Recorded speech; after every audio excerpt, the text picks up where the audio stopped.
On a quiet August evening in 1944, long after the guns had faded and the dust of retreating armies hung in the air, a strange sound drifted across the French countryside. It wasn't the roar of tanks or the shriek of artillery. It was the steady, growing hum of engines, thousands of them rolling through the night like a river of steel cutting across a wounded land. To German commanders studying their maps miles away, such a sound should have been impossible. According to every rule of European warfare, an army that outran its supplies was an army already defeated.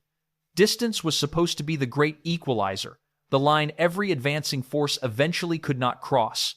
By their calculations, the Americans had crossed it days earlier.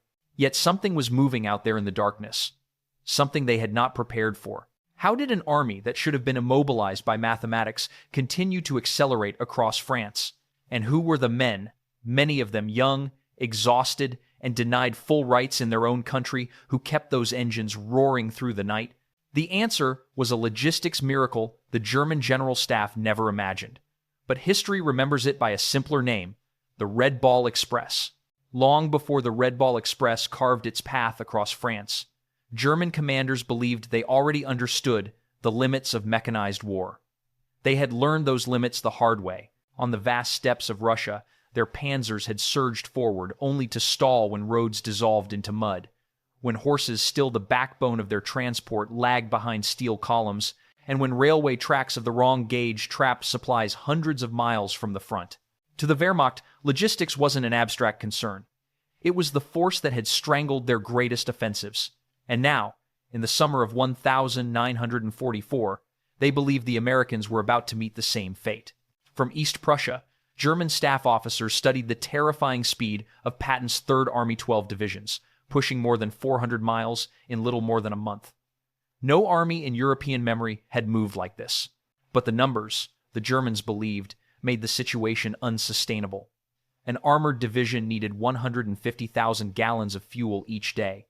An infantry division required 700 tons of supplies. An armored division demanded 1,000. Patton commanded 12 of them. The math seemed absolute. The Americans had crossed a distance that no amount of optimism could overcome. The laws of physics, as one German general wrote, cannot be violated, not even by American industry. They were meta.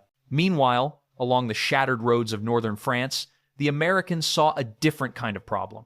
The rail network was ruined. Bridges were blown apart. Depots were too far behind to support the pace of the advance. Traditional logistics, slow, scheduled, procedurally perfect, had collapsed under the weight of American momentum. Something new was needed, something no manual had ever described. On the 25th of August 1944, inside a requisitioned French chateau, a small group of exhausted officers gathered around Lieutenant Colonel Laurent Ayres of the Motor Transport Service. Their charts showed the problem plainly. Patton was consuming supplies faster than any army in history. If nothing changed, he would stop within days. But Ayres proposed something that defied doctrine, transforming the roads of France into a one-way, nonstop supply highway running from Cherbourg and the Normandy beaches directly to the front. 20 hours of driving out of every 24. No blackout discipline, headlights blazing at night. No stopping except for fuel or mechanical failure. A 5-minute interval between convoys. A rolling artery of trucks stretching across the country, feeding an army that refused to slow down. To the officers in that room, the idea sounded reckless. To the Germans, had they heard it, it would have sounded suicidal. But to Ayres, it was the only answer to a simple reality. The war's fastest army needed the war's fastest supply line, and within 36 hours, the impossible had begun to take shape. Thousands of trucks, thousands of men, and a vision of logistics that would rewrite the rules of modern war. When the first convoys rolled out on August 26th, 1944, the Red Ball Express did not resemble a traditional military operation. It looked more like an industrial tide, unbroken, unrelenting, indifferent to weather, road conditions, or the expectations of European commanders. 2 parallel one-way highways cut across France, one for loaded trucks racing toward the front, the other for empty vehicles barreling back to the coast. Military police guarded intersections. Maintenance units leapfrogged forward every 50 miles, and the convoys themselves, 60 or 70 trucks at a time, departed at 5-minute intervals, day and night, without pause. The backbone of this system was the GMC CCKW 2-ton truck, the Deuce and a Half, a machine so standardized that American mechanics could swap an engine in 45 minutes under roadside floodlights. But the true force that powered the Red Ball Express was human endurance. Of the 23,000 drivers, roughly three-quarters were African-American soldiers serving in a segregated Army young men who were denied entry to restaurants back home, yet were now responsible for keeping Patton's armored divisions alive. They painted names on their trucks: Detroit to Berlin Express, Patton's Blood Bank, Hitler, Here We Come. Within days, they developed an informal culture of speed, grit, and mutual responsibility. If a vehicle slowed below 20 miles per hour, it was pushed into a ditch. The mission came first. German reconnaissance units were the first to realize something extraordinary was happening. Observers stationed along wooded ridges reported an unbroken chain of headlights stretching for 20 kilometers. No blackout discipline, no spacing, just motion constant, reckless, fearless motion. To the Wehrmacht, this violated every principle of survival. A single artillery strike could have obliterated an entire convoy. A Luftwaffe attack could have turned the roads into burning corridors of wreckage. But the Luftwaffe was crippled, the roads were open, and the Americans seemed to understand something the Germans did not. In modern war, volume could replace caution. As the Red Ball Express hit its rhythm, the impact on the battlefield was immediate. Patton's armored divisions began to move at a pace that stunned both allies and enemies. German doctrine calculated that an armored unit might sustain a 20-mile advance on a perfect day. Yet with Red Ball trucks waiting at every resupply point, American divisions routinely pushed 40 to 60 miles. On September 1st, the 4th Armored Division advanced 35 miles before noon, refueled from arriving Red Ball convoys, and then drove another 32 miles before sunset. For German officers studying these reports, disbelief became dread. Heinz Guderian, father of Blitzkrieg, refused at first to accept the numbers. No machines could endure that many miles in so little time. But the intercepted American radio traffic confirmed it. What the Germans faced was no longer Blitzkrieg.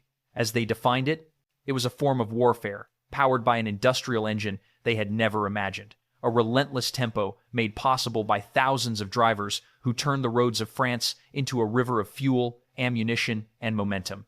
As Patton's army surged deeper into France, the Red Ball Express began to strain under the very success it had created.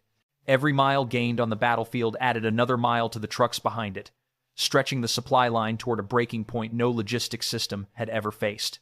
By early September, a single round trip from the coast to the front exceeded 700 miles. Trucks ran nearly nonstop. Drivers, many barely 20 years old, pushed through exhaustion, hallucinations, and the constant vibration of engines that never cooled. Some remained behind the wheel for 72 hours, their eyes burning, their hands trembling from fatigue and benzodrine. Mechanical failure became a daily certainty. Roughly 1,800 trucks broke down every 24 hours, collapsing under overloaded cargo and shattered suspensions. Maintenance crews turned the roadsides into makeshift workshops, crawling beneath steaming engines in the rain, the darkness, or the rising dust. They developed a triage system, 15 minutes to repair what could be repaired. Anything worse was dragged into a ditch, cannibalized for parts, and abandoned. By late September, over 5,000 vehicles had been consumed by the operation, more trucks than the entire German army possessed in France. The human cost was steeper. Accidents on narrow French roads killed hundreds of drivers. Fog caused chain collisions. Overheated engines ignited beneath fuel tankers. A single mistake on a crowded night convoy could send a truck tumbling into a ravine. Yet morale held. The men knew they were sustaining the fastest advance in Allied history, and many understood something deeper. Every mile they delivered was a blow against the Nazi ideology that had declared them inferior. But the Red Ball Express did more than sustain momentum. It reshaped the battlefield itself. At Metz, American artillery unleashed a bombardment that stunned German observers. 100,000 rounds in 24 hours. German analysts estimated that such a barrage should have required 50 truckloads of ammunition every hour. The Red Ball delivered it without pause, then supplied a 20% surplus. Meanwhile, German artillery units defending the same city were rationed to 50 rounds per gun per day. The imbalance was overwhelming, one side burning ammunition at industrial scale, the other scraping the bottom of empty depots. By mid-September, German intelligence believed the American system was beginning to collapse. Convoy spacing increased, truck speeds dipped, and drivers were visibly exhausted. It appeared, for a moment, that Patton would finally face the same paralysis that had crippled German offensives in Russia.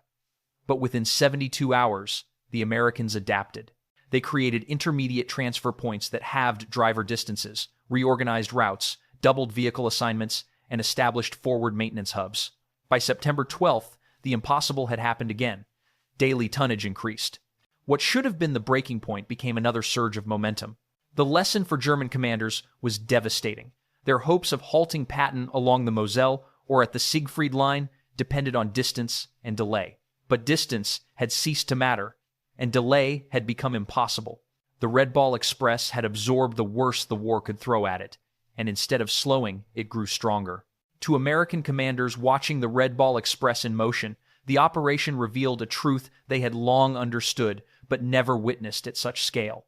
In industrial war, logistics was not simply support, it was the decisive arm of strategy. Eisenhower himself visited the convoys in September 1944, standing beside roads lined with exhausted drivers who had been operating for 20 hours straight. Many were African-American soldiers serving in a segregated army, forced to eat in separate facilities at home, yet entrusted with sustaining the most mobile fighting force on the continent. Observing them, Eisenhower remarked that these men were winning the war as surely as any infantry, a statement that would echo through post-war debates on military integration. To the American public, the Red Ball Express remained largely invisible during the war, overshadowed by the drama of infantry assaults and tank battles. But within the military, it triggered a reevaluation of long-held assumptions. The operation demonstrated that decentralized decision-making, mass production, and rapid improvisation could outperform rigid doctrine. Sergeants and lieutenants made choices that, in the Wehrmacht, required signatures from colonels. Supply depots appeared in fields overnight. Roads became arteries of national power. The United States discovered that its strength was not only in tanks or aircraft, but in the ability to mobilize an entire industrial society behind its armies. For the Germans, the Red Ball Express produced a strategic reckoning. Reports filtering into Berlin and East Prussia revealed an enemy operating at a tempo they could neither match nor disrupt. Luftwaffe units lacked the fuel and aircraft to threaten the convoys. Artillery bombardment proved useless against roads constantly repaired and routes constantly shifted. Field Marshal von Rundstedt famously concluded that the Americans had made distance irrelevant, erasing what had once been the most dependable constraint on mechanized warfare. Across Europe, the Red Ball Express reshaped civilian perceptions as well. French towns that had endured years of scarcity under German occupation now watched endless streams of American trucks carrying food, ammunition, and gasoline. Children lined the roads, receiving candy, soap, or rations from drivers who had little but still gave freely. The convoys became a symbol of abundance, a stark contrast to the austerity imposed by the occupying power. Reports from the German intelligence service noted that resistance activity surged wherever the Red Ball passed, fueled not by propaganda, but by the simple evidence that liberation came with resources, not ration cards. By the autumn of 1944, the world had witnessed something new, a demonstration that industrial democracy could outproduce, outsupply, and outlast a totalitarian regime that had defined itself by discipline and efficiency. The Red Ball Express was more than a logistical marvel. It was a statement of American capability that reshaped strategic thinking on both sides of the Atlantic. By the time the Red Ball Express shut down in November 1944, the roads of France bore the marks of a miracle that had lasted just 82 days. Ruts carved deep into the earth, bridges hastily rebuilt, abandoned trucks rusting in ditches like silent memorials to the men who refused to stop driving. The operation dissolved almost as quickly as it had appeared, but its impact remained etched not only into the landscape, but into the very shape of the Allied victory. In the months that followed, German officers studying their defeat reached a sobering conclusion. Their armies had not been broken solely by superior tactics or battlefield maneuvers. They had been overtaken by a nation that could turn factories, railroads, and city streets into instruments of war. In their final interrogations, many German generals spoke of the shock they felt watching American trucks pour across France in endless columns. "We prepared for your tanks," one of them admitted. "We never prepared for your trucks." For the United States, the legacy was larger than a single campaign. The Red Ball Express demonstrated that modern war belonged to the side that could deliver fuel, ammunition, rations, spare parts, men faster than any enemy could destroy them. It proved that logistics was not merely the backbone of strategy, but its beating heart. And it showed the world that industrial democracy, with all its imperfections and contradictions, could mobilize a force greater than the sum of its parts. The men who carried that legacy were the drivers themselves. 23,000 soldiers, many of them African American, who fought their war behind the wheel. They confronted exhaustion, danger, discrimination, and the cold indifference of history. Yet they kept driving, mile after mile, proving through action what had been denied to them in words. That courage, discipline, and excellence belonged to no single race. Their contribution helped lay the groundwork for a different America after the war, one that would eventually recognize the injustice of segregation and the power of those who had served under its shadow. Today, the lessons of the Red Ball Express still echo through every modern conflict. Logistics determines momentum, momentum shapes strategy, and strategy decides the fate of nations. The convoys that roared across France at 35 miles per hour did more than keep Patton moving. They redefined what victory looked like in the industrial age. What about you? When you think back on this extraordinary operation, what stands out most: the scale, the sacrifice, or the surprising truth that trucks, not tanks, may have been the most decisive weapon of 1944? Share your thoughts below. And if you'd like to explore more stories where warfare, history, and human endurance collide, join us for the next chapter.